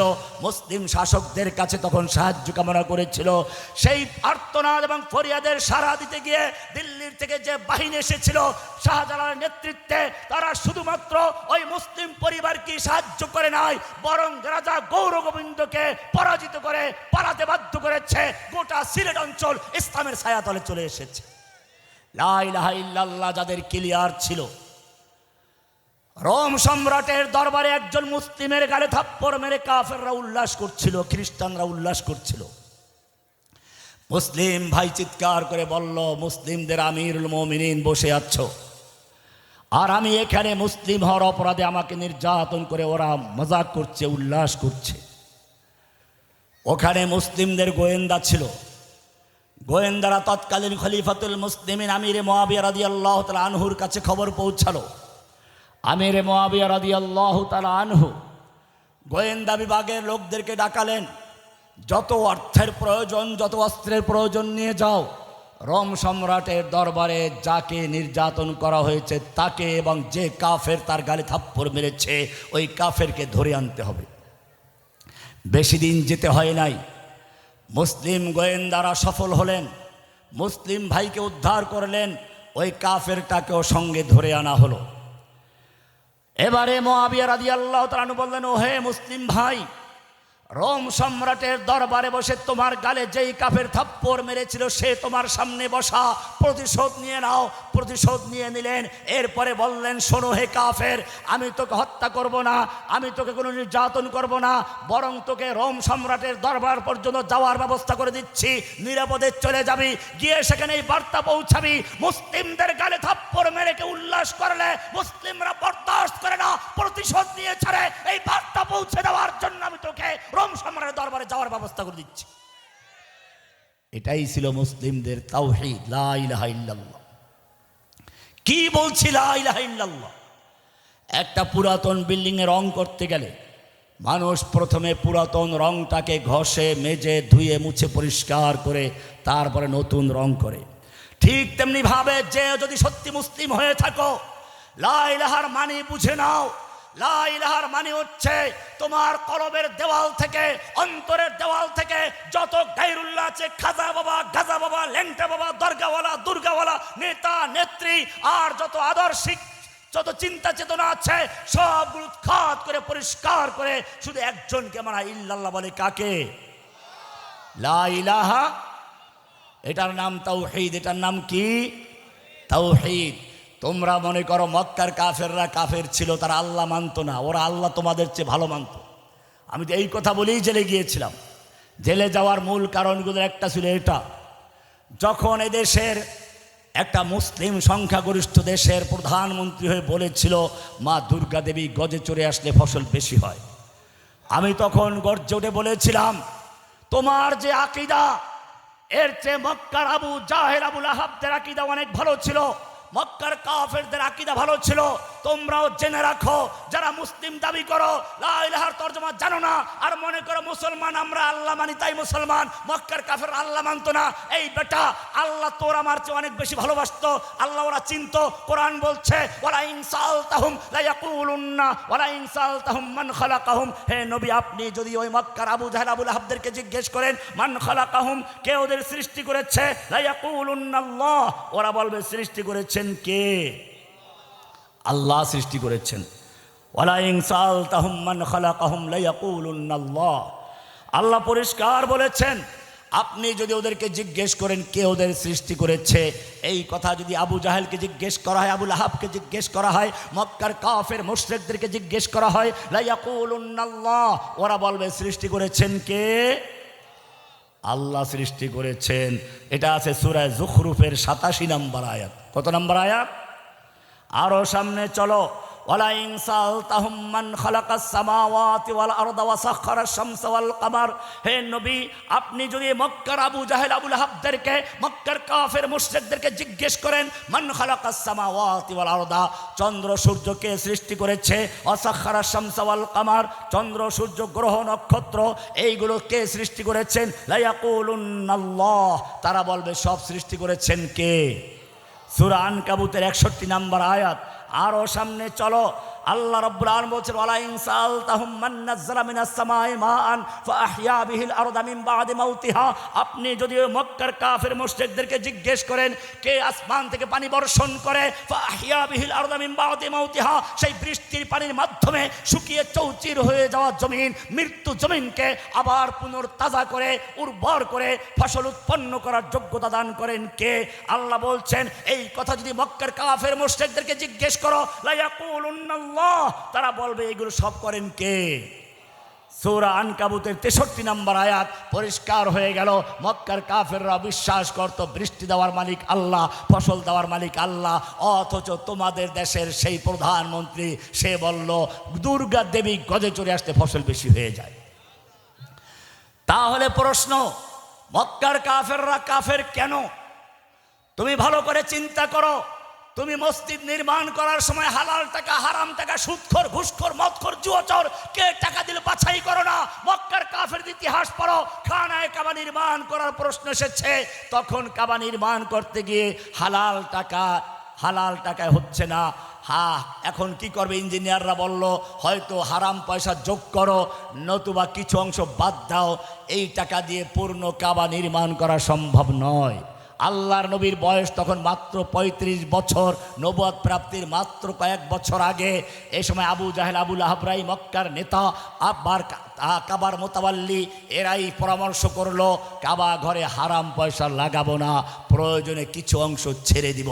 মক্কার সেই কাফেররা আল্লাহর ঘর নির্মাণ করতে গিয়ে হারাম পয়সা লাগায় নাই, বরং কাবার কিছু অংশ তারা বাদ দিল, ছেড়ে দিল। এখন পর্যন্ত সেই মক্কার কাফেররা যে অংশ বাদ দিয়েছিল, কাবার বাইরে দেওয়াল দেওয়া আছে, মক্কায় গিয়ে দেখবে একটা অংশ বাইরে আছে। তাহলে বোঝা গেল তুমি যাদের মক্কার কাফের বলো, সেই কাফেররা আল্লাহর ঘর নির্মাণ করতে গিয়ে হারাম পয়সা লাগায় নাই, এক অংশ বাদ দিয়েছে। আর তুমি মসজিদ চাকচিক্য করতে গিয়ে, সুন্দর করতে গিয়ে সুদখোর, ঘুষখোর, মদখোর, জুয়াচোর, এমনকি বেশ্যার টাকা নিতেও তোমার চিন্তা লাগে না। তোমার চেয়ে ওদের ঈমান খারাপ ছিল না। আরো বলবো, আব্রাহা বাদশাহ কাবা ভাঙতে আসলো হস্তি বাহিনী নিয়ে। এক জায়গায় অবস্থান নিল মিনা বাতনে মুহাসসারের কাছে। মক্কার লোকদের উট ছাগল দুম্বা ধরে নিয়ে গেল। আব্দুল মোত্তালেব তখন শুনতে পেলেন তার কিছু উট আব্রাহার সৈনিকরা ধরে নিয়ে গেছে। তিনি সেখানে চলে গেলেন। বাদশাহ আব্রাহা মনে করলো নিশ্চয়ই কাবা নিয়ে গুরুত্বপূর্ণ আলোচনা হবে, মক্কার মোতাওয়াল্লি এসেছে। এমনি আবু তালেব আব্দুল মোত্তালেব প্রভাবশালী ছিলেন, আব্রাহা বাদশার অন্তরে প্রভাব ছিল। আব্দুল মোত্তালেবকে দেখার পরে সে প্রভাবটা আরও বেড়ে গিয়েছিল। সে তার মোবাইল সিংহাসন থেকে নেমে মাটিতে চাদর বিছিয়ে বসলো। আলোচনা হবে, গুরুত্বপূর্ণ আলোচনা। আব্রাহা প্রস্তুত। আব্দুল মোত্তালেব কাবার মোতাওয়াল্লি। ইতিহাস পড়ুন, কাবা নিয়ে কোনো কথা বলেন নেই, সোজা গিয়ে বললেন আমি এসেছি, তোমার সৈনিকেরা আমার 200 উট আর কিছু বেড়া দুম্বা নিয়ে এসেছে, ওগুলো ফেরত নেওয়ার জন্য। বাদশাহ আব্রাহা বলল আশ্চর্য কথা, তোমার ব্যাপারে আমার অন্তরে একটা বড় ধারণা ছিল, প্রভাব ছিল, তোমাকে দেখার পরে সেটা আরো বেড়ে গিয়েছিল, কিন্তু তোমার কথা শুনে সব মিলান হয়ে যাচ্ছে। বলে কেন, কি হয়েছে? আমি এসেছি কাবা ভাঙ্গার জন্য। যেই কাবা তোমাদের গৌরব, যেই কাবা তোমাদের ইবাদতখানা, কাবা তোমাদের আল্লাহর ঘর, যেই কাবার সঙ্গে তোমাদের ব্যবসা বাণিজ্য জড়িত, যেই কাবার সঙ্গে তোমার ইতিহাস ঐতিহ্য জড়িত, সম্মান জড়িত, ব্যবসা জড়িত, অর্থনীতি জড়িত, ইতিহাস জড়িত, সেই কাবা ভাঙতে এসেছি। অথচ কাবা নিয়ে তোমার কোনো কথা নাই, তুমি আসলে উট আর দুম্বা ফেরত নেওয়ার জন্য। আব্দুল মোত্তালেব কি জবাব দিয়েছিল? ইতিহাস পড়ুন। এই আমার বই আছে নাকি এখানে? একটা বই দাও তো। আমার কিছু বই আছে, ওর মধ্যে এইগুলো সব দেওয়া আছে, কোন জায়গায় পার্থক্যটা আছে, আয়াতগুলো সব দেওয়া আছে। আব্দুল মোত্তালেব তখন বলেছিল শোনো, আমি এই উটগুলোর মালিক, আনা রব্বুল ইবেল, আমি এই উটগুলোর মালিক, তাই উটগুলো নেওয়ার জন্য এসেছি। ওয়ালিল কাবাতে রব্বুন ইয়াহমিহি, আর ওই কাবা, যেই কাবা তুমি ভাঙতে এসেছ, ওই কাবার একজন রব আছেন, ওই কাবার একজন মালিক আছেন। ইয়াহমিহি, ওই কাবাকে তোমার হামলা থেকে রক্ষা করার জন্য তিনি যথেষ্ট, তিনি কাবা হেফাজত করবেন। তাহলে তারা আল্লাহ মানত কিনা? প্রশ্ন করবেন এই তো যে ওরা মূর্তি পূজা করতো, আমরা তো মূর্তি পূজা করি না। আল্লাহ সে ফাঁক ফোকর বন্ধ করে দিয়েছেন, তোমরাও মূর্তি পূজা করো। বেশ কম এতটুকু, ওরা ওদের আল্লাহর ওলিদেরকে মরার পরে মাটি দিয়ে মূর্তি বানাইয়া, পাছায় বাঁশ ঢুকাইয়া, তারপরে খড়কুটো দিয়ে লেপ দিয়ে রং চড়াইয়া, তারপরে সেখানে শাড়ি পরায়, গয়না পরায়, খাবার দেয়, টাকা দেয়, পয়সা দেয়, মান্যত করে, দোয়া করে, প্রার্থনা করে, সন্তান চায়, রিজিক চায়। আর তোমরা তোমাদের অলিরা মারা গেলে মাটির নিচে কবর দিয়ে মাজার তৈরি করে তারপরে একই কারবার করো, চাদর দাও, টাকা দাও, পয়সা দাও, খাউন দাও, এরপরে তোমরা সেখানে পূজা করো, সেজদা করো, প্রার্থনা করো, সন্তান চাও, কি না করো সবই তো করো, গাঁজাও খাও। ওরা তো গাঁজাটাও খায় না, এক ধাপ বেশি আছে। হিন্দুরা মূর্তি পূজা করে, কমপক্ষে ওখানে বসে গাঁজাটা যাবো না, খায় না। কিন্তু তোমরা যে মূর্তি বানিয়ে পূজা করছো, তোমরা তো গাঁজাও খাচ্ছ ওখানে বসে। কোরআন বলছে এই জন্য একটা মজার আয়াত, আল্লাহ তাআলা বলছেন ইয়া আইয়ুহান নাস। কোরআন যখন বলে ইয়া আইয়ুহান নাস, কোরআন আল্লাহর কালাম, আল্লাহর বাণী। কার কথা? আল্লাহর কথা।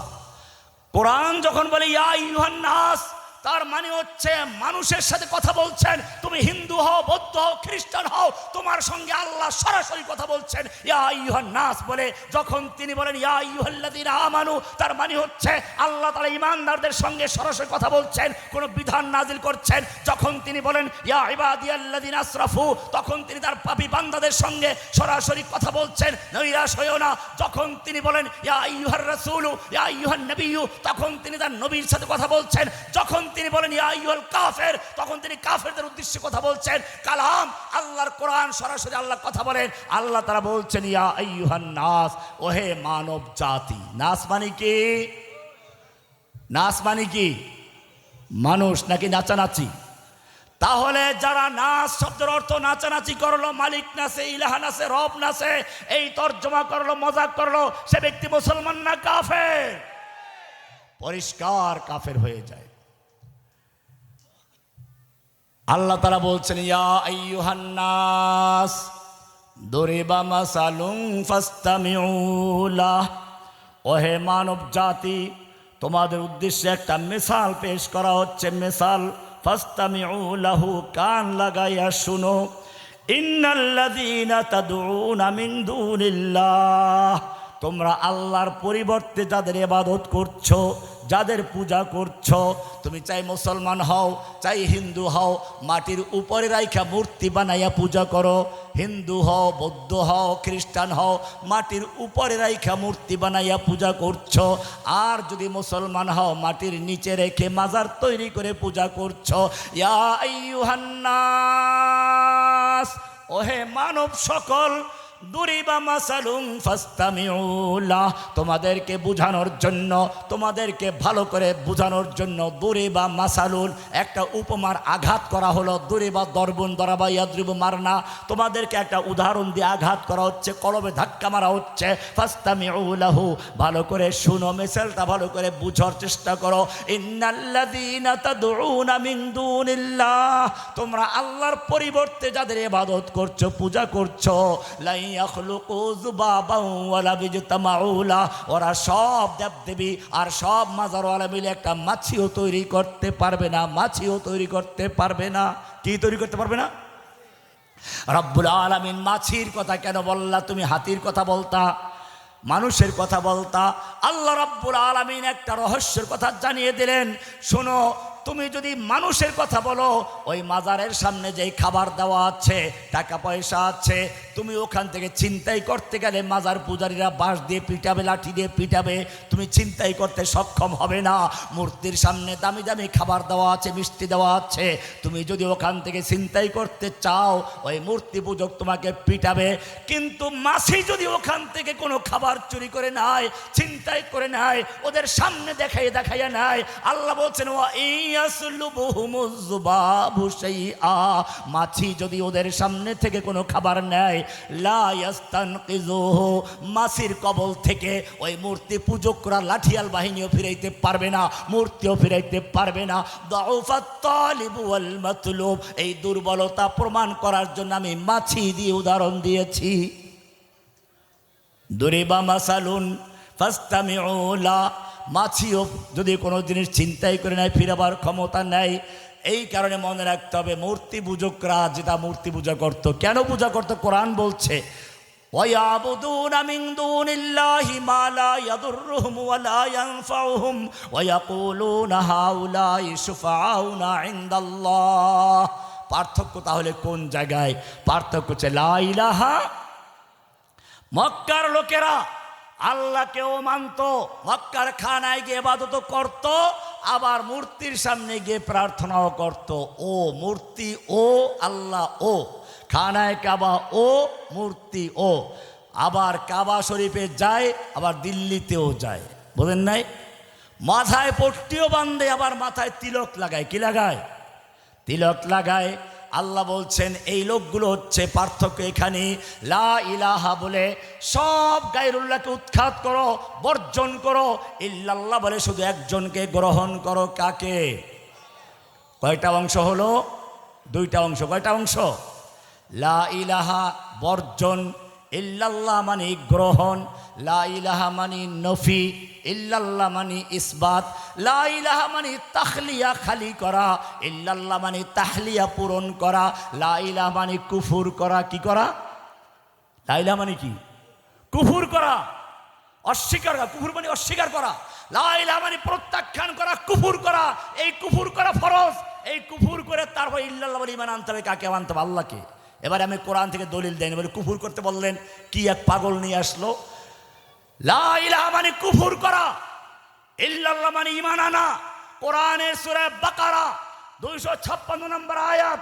আমি এর উপরে একটা কিতাব লিখেছি, পরিষ্কার একটা বিষয়ের উপরে, কুফুর বিত তাগুত। লা ইলাহা মানে লা ইলাহা। আল্লাহ বলছেন ফামান ইয়াকফুর বিত তাগুত, যেই ব্যক্তি লা ইলাহা বলে তাগুতকে বর্জন করলো, ওয়া ইউমিন বিল্লাহ, এরপর ইল্লাল্লাহ বলে আল্লাহর উপর ঈমান আনলো, কয়টা কাজ করলো? দুইটা কাজ। কয়টা কাজ?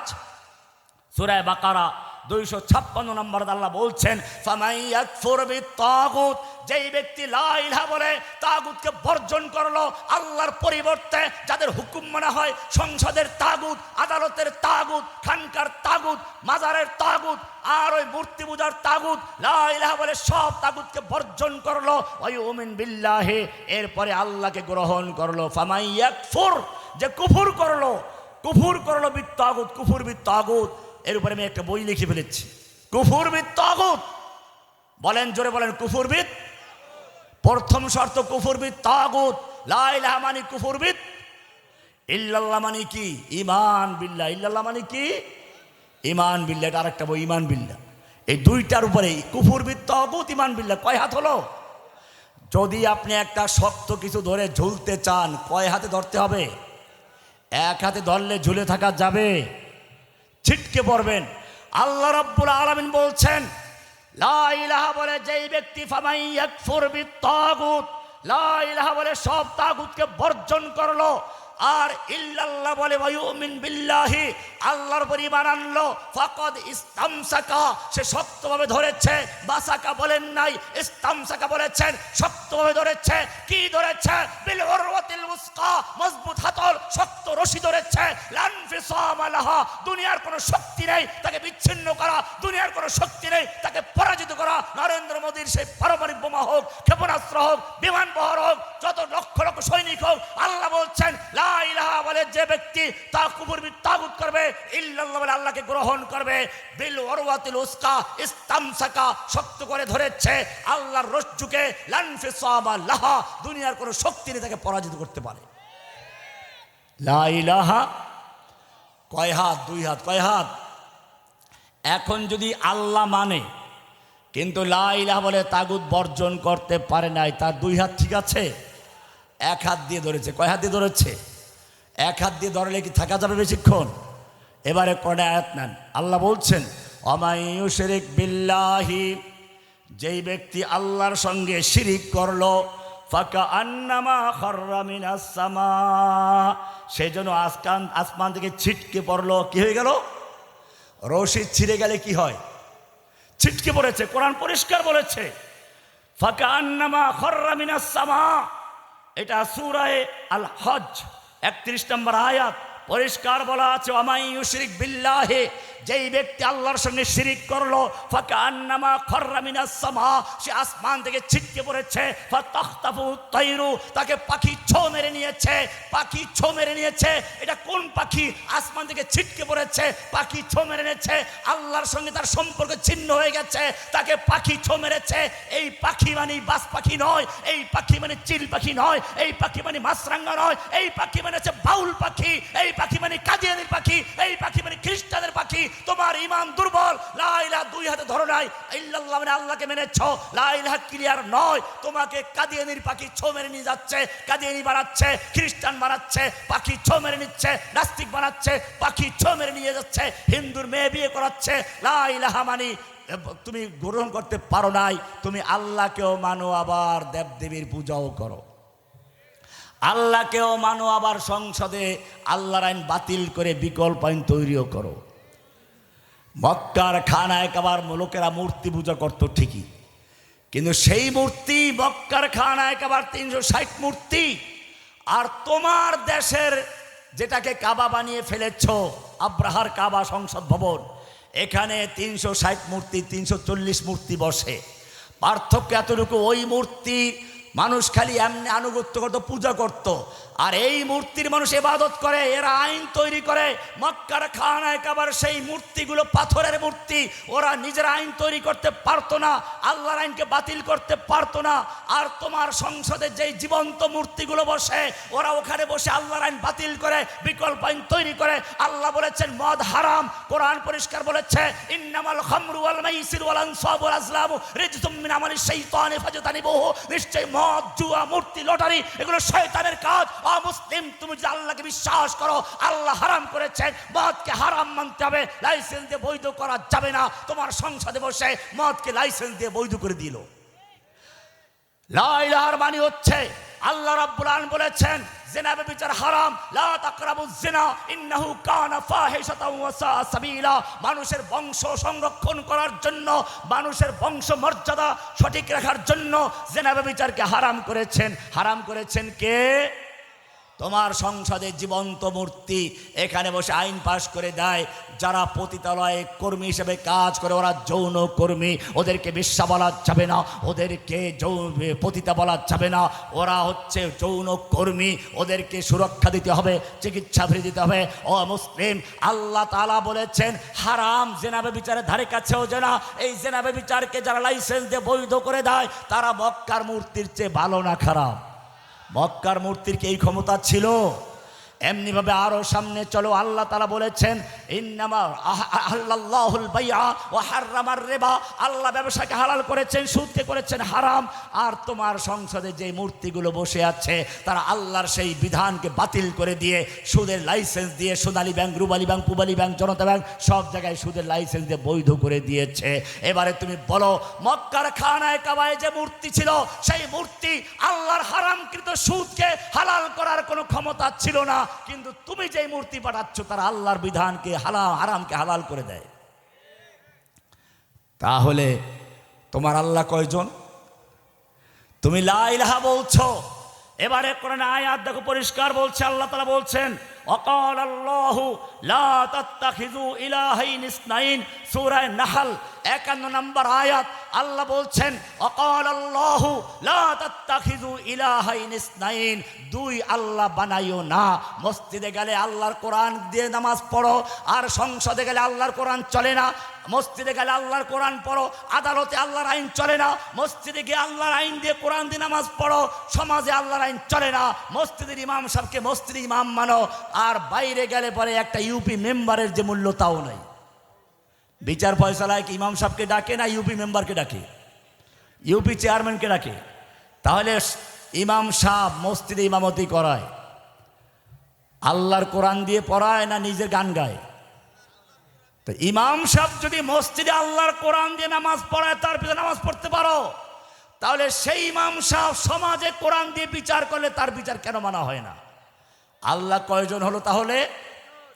মসজিদের আল্লাহ একজন, আদালতের আল্লাহ অন্যরা। মসজিদের আল্লাহ একজন, সংসদের আল্লাহ ভিন্ন।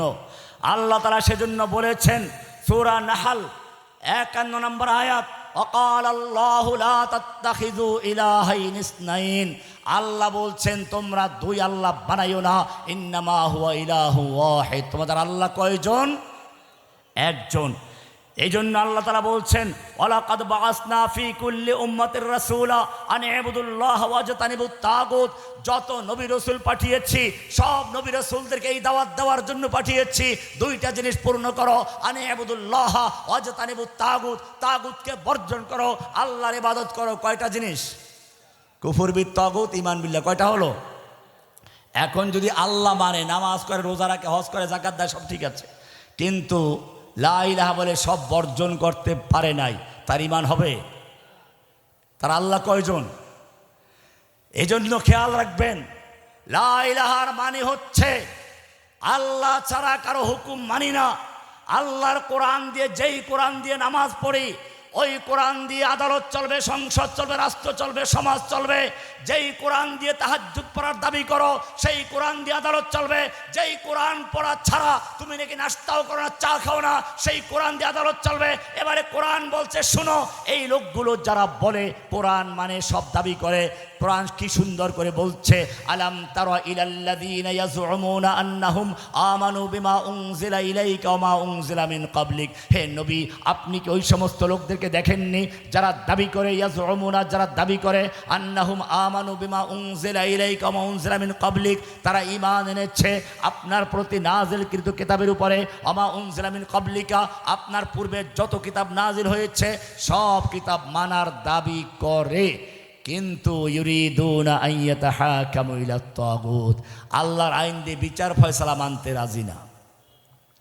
এটা সূরা নিসার 60 নম্বর আয়াত। এবার 61 নম্বর আয়াত আল্লাহ বলছেন ওয়াইদা কিলা লাহুম তাআলাউ ইলা মা আনজালাল্লাহু ওয়া ইলার রাসূল, এই লোকগুলো দাবি করে কোরআন মানে, আসমানি কিতাব সব মানে, এমনকি তাহাজ্জুদ পড়ার দাবি করে, তসবিহটাও মাঝে মধ্যে হাতে নেয়, মাঝে মধ্যে মাথায় পট্টিও বাঁধে। কিন্তু যখন বলা হয় ওয়াইদা কিলা লাহুম তাআলাউ ইলা মা আনজালাল্লাহু ওয়া ইলার রাসূল, আসো আল্লাহর কিতাব দিয়ে দেশ চালাই, আল্লাহর কোরআন দিয়ে দেশ চালাই, ওয়া ইলার রাসূল, রাসূলের সুন্নাহ দিয়ে দেশ চালাই, রাআইতাল মুনাফিকিন ইয়াসুদ্দুনা আনকা সুদুদা, আপনি মুনাফিকগুলোকে দেখবেন আস্তে মাথাটা ঝুঁকিয়ে চলে গেছে। বোঝা গেল লা ইলাহা ইল্লাল্লাহর মধ্যে গন্ডগোল আছে। সব জায়গায় হুকুম চলবে কার? এই রকম যারা সব জায়গায় আল্লাহর হুকুম মানে, এবার আল্লাহ তাদেরকে বলছেন ওয়ালা তাহিনু ওয়ালা তাহজানু ওয়া আনতুমুল আ'লাউনা ইন কুনতুম মুমিনিন, তোমাদের কোনো ভয় নেই, কোনো চিন্তা নেই, কোনো হীনমন্য হওয়ার কারণ নেই, ভবিষ্যৎ নিয়ে চিন্তার কারণ নেই। ওয়ালা তাহিনু ওয়ালা তাহজানু ওয়া আনতুমুল আ'লাউনা, তোমরাই থাকবে উচ্চ আসনে, তোমরাই থাকবে বিজয়ী, ইন কুনতুম মুমিনিন, শর্ত হলো যদি তোমরা সত্যিকার কি হতে পারো, মুমিন হতে পারো। সত্যিকার মুমিন যদি হতে পারো, কোরআন বলছে যালিকা বিআন্নাল্লাহ, তোমার কোনো ভয় নেই, চিন্তা নেই, তুমি বিজয় হবে। কারণ হচ্ছে এই যালিকা বিআন্নাল্লাহ মাওলাল্লাযীনা আমানু ওয়া আন্নাল কাফিরিনা লা মাওলা লাহুম। সূরা মুহাম্মাদের 11 নম্বর আয়াত আল্লাহ বলছেন যালিকা বিআন্নাল্লাহ মাওলাল্লাযীনা আমানু, এটা এই জন্য যে ব্যক্তি লা ইলাহা বলে সব বর্জন করে ইল্লাল্লাহ বলে আল্লাহকে গ্রহণ করেছে। আল্লাহ বলছেন যালিকা বিআন্নাল্লাহ মাওলাল্লাযীনা আমানু, মুমিনদের মাওলা হচ্ছেন আল্লাহ, ওয়া আন্নাল কাফিরিনা লা মাওলা লাহুম, কাফেরদের কোনো মাওলা নেই। ওরা নির্বাচন আসলে স্লোগান দেয়, নেতা আছে, একজন বলে আছে, কোন সে নেতা? অমুক নেতা। আল্লাহ বলছেন না, ওদের কোনো নেতা নেই। যালিকা বিআন্নাল্লাহ মাওলাল্লাযীনা আমানু ওয়া আন্নাল কাফিরিনা লা মাওলা লাহুম, কাফেরদের কোনো মাওলা নেই। কে বলেছেন? ওরা ওদের নরেন্দ্র মোদী আছে, ছাত্রলীগ, যুবলীগ, দর্শক লীগ, পুলিশ লীগ, কত লীগ নিয়ে তারপরে ক্ষমতাটাকে পাকাপোক্ত করার চেষ্টা করেছিল। আল্লাহ বলছেন ওদের যত কিছুই আসে, তোমরা যদি মাঠে নামতে পারো, যালিকা বিআন্নাল্লাহ মাওলাল্লাযীনা আমানু, মুমিনদের পক্ষে মাওলা আছে, মুমিনদের সাহায্যকারী আল্লাহ আছেন, ওয়া আন্নাল কাফিরিনা লা মাওলা লাহুম, কাফেরদের কোনো মাওলা নেই। ওদের শক্তিকে মাকড়সার জালের মতো ছিন্ন ভিন্ন করে দিয়ে বাংলা ছাড়ার জন্য ব্যবস্থা করেছেন কে? কোরআন স্পষ্ট করে দিয়েছে। যুগে যুগে আল্লাহ এটাই করেছেন। ইব্রাহিম আলাইহিস সালামকে আগুনে নিক্ষেপ করা হচ্ছিল, আল্লাহ তাআলা দেখতে পাচ্ছিলেন, ফেরেশতারা ফরিয়াদ করতে লাগলেন রব্বুল আলামিন তোমার ইব্রাহিমকে আগুনে নিক্ষেপ করা হচ্ছে, আগুনে পুড়িয়ে ফেলা হবে, তোমার ইব্রাহিম তো জ্বলে পুড়ে ছারখার হয়ে যাবে। আল্লাহ বলছেন আমাকে দেখতে দাও, আমি দেখতে চাই ইব্রাহিম কোন পর্যন্ত টিকে থাকে। আল্লাহর নিয়ম হচ্ছে বান্দার ক্ষমতা যে পর্যন্ত আছে ওই পর্যন্ত চেষ্টা করবে, ক্ষমতা ব্যয় করবে, তারপরে আল্লাহ সাহায্য শুরু করবেন। ইউসুফ আলাইহিস সালামকে উপরে 7 তলায় নিয়ে দরজা বন্ধ করে অপকর্মের জন্য জুলাইখা আহ্বান করেছিল। ইউসুফ আলাইহিস সালাম কি বসে বসে আল্লাহর কাছে দোয়া করেছিলেন না দৌড় দিয়েছিলেন? কেন দৌড় দিলেন? সামনে দরজা বন্ধ, তাও আবার একটা দুটো নয়, 7টা দরজা বন্ধ। জুলাইখা মনে মনে করে দৌড় দাও, নাকটা ভেঙে যাবে। কিন্তু ইউসুফ আলাইহিস সালাম দৌড় দিলেন কেন? তিনি জানেন তিনি আল্লাহর নবী।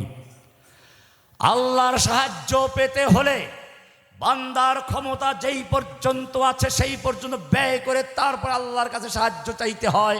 ইউসুফ আলাইহিস সালাম সেই চিন্তা করে দৌড় দিয়ে দরজা পর্যন্ত গিয়ে বলেন আল্লাহ আমার ক্ষমতা ছিল দরজা পর্যন্ত আসার, আমি আমার ক্ষমতা যতটুকু ছিল ব্যয় করেছি, এখন তোমার সাহায্য চাই। আল্লাহ তাআলা সঙ্গে সঙ্গে জানিয়ে দিলেন ইউসুফ তোমার ক্ষমতা যেই পর্যন্ত ছিল সেই পর্যন্ত ব্যয় করেছ, এবারে বাকিটুকু আমার কাজ। সঙ্গে সঙ্গে এক এক করে সব দরজাগুলো খুলে দিয়েছে।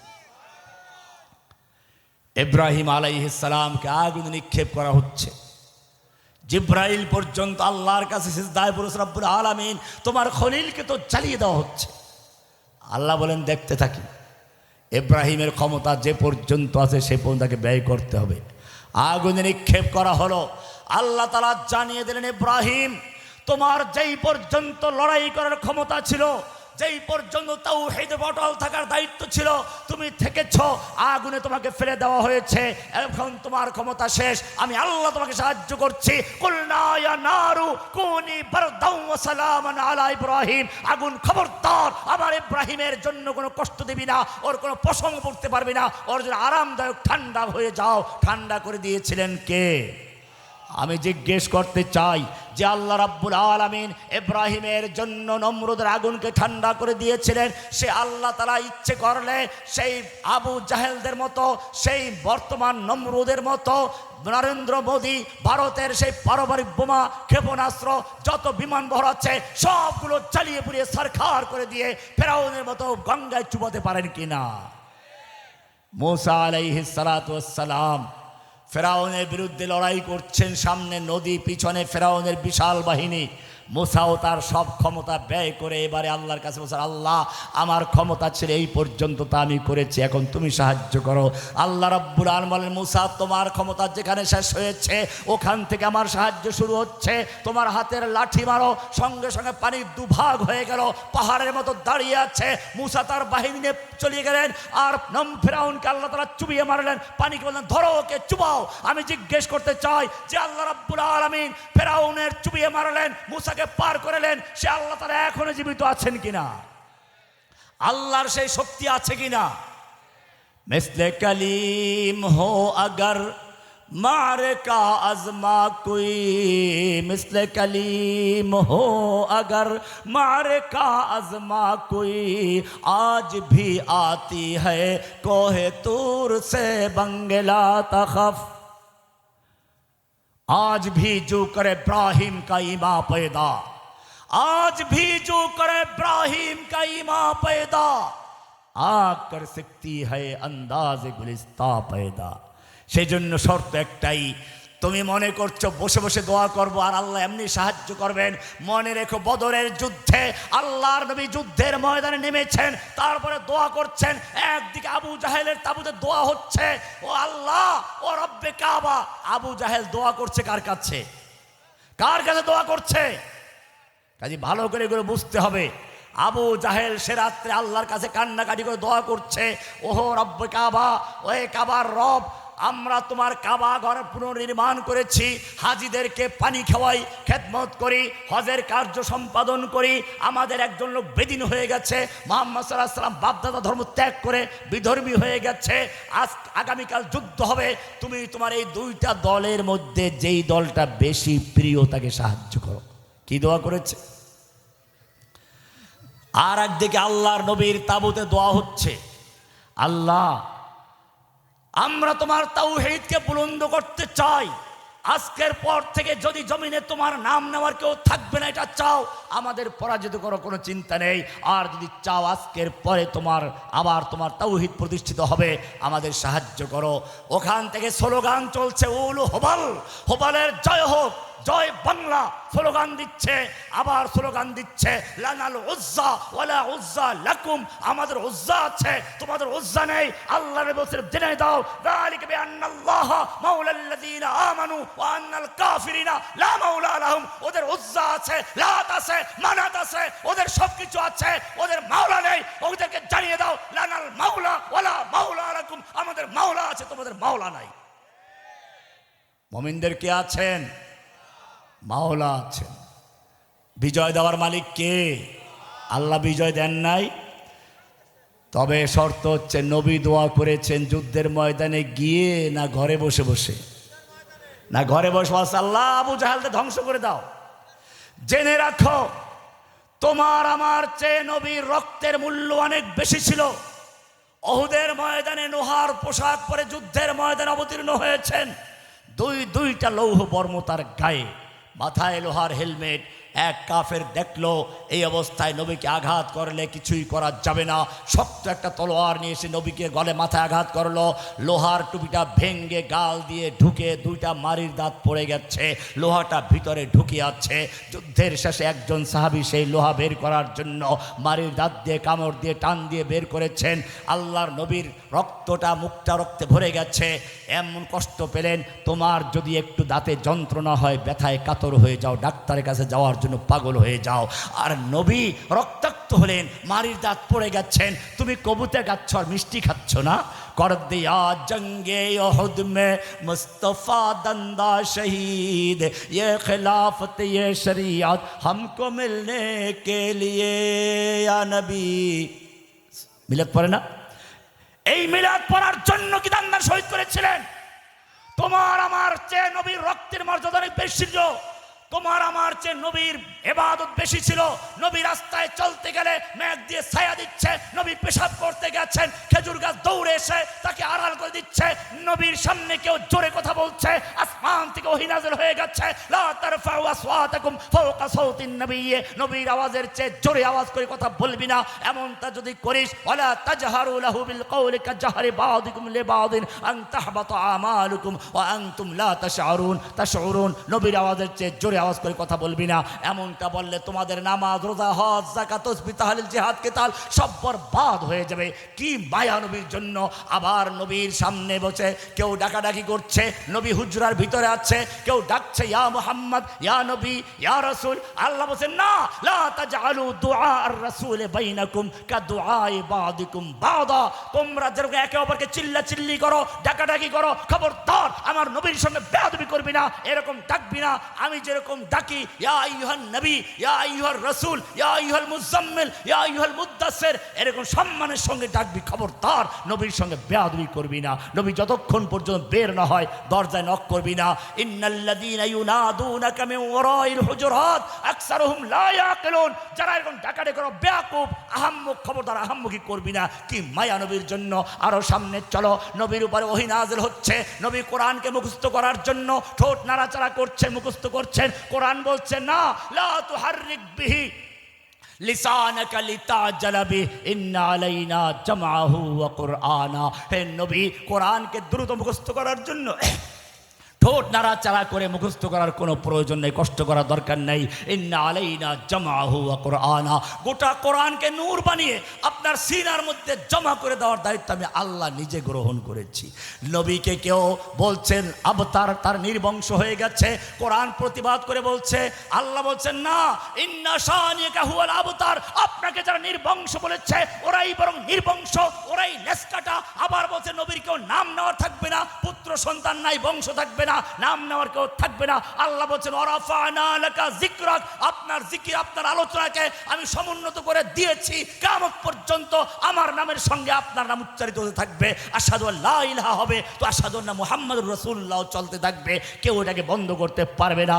এমনি ভাবে কেউ নবীকে পাগল বলেছে, কোরআন প্রতিবাদ করে বলেছে মা আনতা বিনিমাতি রাব্বিকা বিমাজনুন। শায়ের বলেছে, প্রতিবাদ হয়েছে ওয়ালা বিকাউলি শায়ের। কাহিন বলেছে ওয়ালা বিকাউলি কাহিন। নবীর সামনে যতটুকু কথা আসছে প্রত্যেক কথার জবাব দিচ্ছেন আল্লাহ তাআলা। নবী তাহাজ্জুদ পড়তে গেছেন, পা ফুলে যাচ্ছে, কোরআন বলছেন না, তাহা মা আনজালনা আলাইকাল কুরআনা লিতাশকা। আপনাকে কষ্ট দেওয়ার জন্য আমি কোরআন নাজিল করি নাই। আপনি রাত্রে অত বেশি ইবাদত করা দরকার নেই, কতক্ষণ করবে তাও কোরআন বলে দিচ্ছে। ইয়া আইয়ুহাল মুজাম্মিল কুমিল লাইলা ইল্লা কালিলা নিসফাহু আও ইনকুস মিনহু কালিলা আও জিদ আলাইহি। হে মুজাম্মিল, আপনি রাত্রে ইবাদত করুন, কিন্তু কিছুক্ষণ ঘুমান, অর্ধেক রাত্র বা তার চেয়ে একটু কম বা তার চেয়ে একটু বেশি।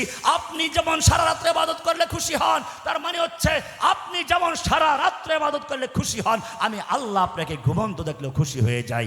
নবী মদিনায় চলে গেছেন, মনে চায় মক্কার খানায় কাবার দিকে ফিরে নামাজ পড়তে, আল্লাহর দিকে বারবার তাকাচ্ছেন। আল্লাহ বলছেন কদ নারা তাকাল্লুবা ওয়াজহিকা ফিস সামাই ফালানুওয়াল্লিয়ান্নাকা কিবলাতান তারদাহা। হ্যাঁ, আমি দেখতে পাচ্ছি বারবার আপনি আকাশ দিয়ে মুখ তুলছেন, আমি আপনাকে খুশি করছি, আপনার চেহারা সেই কাবার দিকে ফিরিয়ে দেন। নবীর চাচা মারা গেছে, আবু তালেব মারা গেছে, খাদিজা মারা গেছে, কষ্ট পেয়েছেন। আল্লাহ বলেন নবী কষ্ট পেয়েছে, আমুল হুজুন, মনের কথা বলার কেউ নেই, দুইটা কাছের লোক মরে গেছে, যাও জিব্রাইল আমার নবীকে ডেকে নিয়ে আসো, আমি আল্লাহ তার সঙ্গে সরাসরি কথা বলবো। সুবহানাল্লাযী আসরা বিআবদিহি লাইলাম মিনাল মাসজিদিল হারাম ইলাল মাসজিদিল আকসা সুম্মা দানা ফাতাদাল্লা ফাকানা কাবা কাউসাইন আও আদনা না ফাউহা ইলা আবদিহি মা আওহা মা কাযাবাল ফুআদু মা রাআ। নবীর পরে কোন নবী আসবে কিনা? কোরআন বলছে না, মা কানা মুহাম্মাদুন আবা আহাদিম মির রিজালিকুম ওয়ালাকিন রাসূলুল্লাহি ওয়া খাতামান নবিয়্যিন। প্রত্যেকটা বিষয়ে আল্লাহ তার নবীকে উত্তর দিচ্ছেন। সমস্ত ঐতিহাসিকদের আলোচনা হয় তার জন্ম দিয়ে, শেষ হয় মৃত্যু দিয়ে। আল্লাহর নবীর আলোচনা শুরু হয়েছে ওয়াইদা খাযাল্লাহু মিসাকান নবিয়্যিনা, সূরা আলে ইমরান 81 নম্বর আয়াতে উল্লেখ করা আছে। রুহু জগতে আলোচনা শুরু হয়েছে, মাকামে মাহমুদ দিয়ে শেষ হবে, হাসরে নবীকে আলোচনা করা হবে, বেহেশতের দরজা খোলা হবে। সেই নবীর এত মর্যাদা, সেই নবীকে রক্তাক্ত হতে হয়েছে। তা আমি জিজ্ঞেস করতে চাই, যখন ওই কাফের আল্লাহর নবীর মাথা উদ্দেশ্য করে তলোয়ার দিয়ে আঘাত করছিল, আল্লাহ দেখতে পাচ্ছিলেন কিনা? আল্লাহর ফিরাবার ক্ষমতা ছিল কিনা? অবশ্যই ছিল। ফিরিয়েছিলেন কিনা? না, ফিরান নাই। এমনিভাবে তায়েফের ময়দানে যখন মারা হচ্ছিল, পাথর বৃষ্টি হচ্ছিল, আল্লাহর ফিরাবার ক্ষমতা ছিল কিনা? অবশ্যই ছিল। ফিরিয়েছিলেন কিনা? না, ফিরান নাই। কেন ফিরান নাই? কোরআনকে জিজ্ঞেস করো। এবারে কোরআন তোমাকে বলবে আম হাসিবতুম আন তাদখুলুল জান্নাতা ওয়ালাম্মা ইয়াতিকুম মাসালুল লাযীনা খালাউ মিন ক্বাবলিকুম মাসাতুমুল বাসাউ ওয়াদ-দাররাউ ওয়াযুলজিলু হাত্তা ইয়াকুলার রাসূলু ওয়াল্লাযীনা আমানু মাআহু মাতা নাসরুল্লাহ। স্বয়ং রসুল পর্যন্ত বলতে বাধ্য হলেন, তার সাহাবীরা বলতে বাধ্য হলেন, আল্লাহর সাহায্য কবে আসবে? এরকম কঠিন দুর্যোগ, কঠিন বিপদ আপদ মুসিবত দুর্ভিক্ষের সম্মুখীন হলেন, দুশমনদের হামলার সম্মুখীন হলেন। সেই পর্যায়ে যাওয়ার পরেই আল্লাহ বলছেন আলা ইন্না নাসরাল্লাহি করিব। বোঝা গেল আজকে আমরা যে সাহায্য পাচ্ছি না, সব জায়গায় মার খাচ্ছি। ফিলিস্তিনে মার খাচ্ছি, কাশ্মীরে মার খাচ্ছি, আরাকানে মার খাচ্ছি, বাংলাদেশেও মার খাচ্ছি। এর মূল কারণ হচ্ছে লা ইলাহা ইল্লাল্লাহ গন্ডগোল আছে। সুতরাং যুবকদের মাহফিল, আমি বলবো এই যুবকদেরকে, আজকে তোমরা যেরকম সোচ্চার হয়েছ, হেলফুল ফজল শুধু নাম হলে চলবে না। হেলফুল ফজল যেমন সমাজকে পরিবর্তন করার অঙ্গীকার ছিল, এই সমাজকে, জাহিলি সমাজকে পরিবর্তন করে তাওহীদের সমাজকে গড়তে হবে। জাহিলি অন্ধকারকে দূর করে কোরআনের আলো জ্বালাতে হবে। সমস্ত দুনিয়া থেকে ফরিয়াদ আসছে। আল্লাহ তাআলা কোরআনে বলছেন ওমা লাকুম লা তুকাতিলুনা ফি সাবিলিল্লাহ। ও যুবকেরা, তোমাদের কি হয়েছে? তোমাদের কি হলো? তোমরা বসে আছো, তোমরা শুয়ে আছো, আরামে ঘুমাচ্ছ, অথচ তোমাদের ভাইয়েরা কারাগারে নির্যাতিত, নিপীড়িত, অসহায় হয়ে ফরিয়াদ করছে রব্বানা আখরিজনা মিন হাযিহিল ক্বরিয়াতি যালিমি আহলুহা। হে আমাদের রব, তুমি আমাদেরকে জালিম অধ্যুষিত জনপদ থেকে বের করে নাও, উদ্ধার করো। ওয়াজআল লানা মিন লাদুনকা ওয়ালিয়্যা। তুমি আমাদের জন্য ওলি পাঠাও, ওলি, অভিভাবক পাঠাও, নেতা পাঠাও, উদ্ধারকারী সাহায্যকারী পাঠাও। ওয়াজআল লানা মিন লাদুনকা নাসীরা। তোমার পক্ষ থেকে সাহায্যকারী পাঠাও। এই আহ্বান ফিলিস্তিন থেকে, কাশ্মীর থেকে, আরাকান থেকে, উইঘুর থেকে, এই আহ্বান বাংলার প্রত্যেকটা কারাগার থেকে ভেসে আসছে। ও আমার যুবকেরা, আমি জিজ্ঞেস করতে চাই, আল্লাহর এই আহ্বান সূরা নিসার 75 নম্বরের আহ্বান, এই আহ্বানে সাড়া দিয়ে যদি প্রয়োজন হয় বাংলার জমিনে দ্বীন কায়েমের জন্য, তাওহীদ প্রতিষ্ঠার জন্য বুকের তাজা রক্ত ঢেলে দিয়ে আল্লাহর দ্বীনকে কায়েম করতে কে কে তৈরি আছো? फिर तुझे एक बार करनी है जहां की रहबरी, फिर तुझे एक बार करनी है जहां की रहबरी। उठ खुदा के नाम लेकर फिर आलम बरदार बन, तुम दिए बाद मुखालिफ से ना घबरा अयोकाब। ये तो चलती है तुझे ऊंचा उड़ाने के लिए। ভয় পেলে চলবে না, তোমাকে এই বাতাস চলছে আরো উড়তে উঠানোর জন্যই।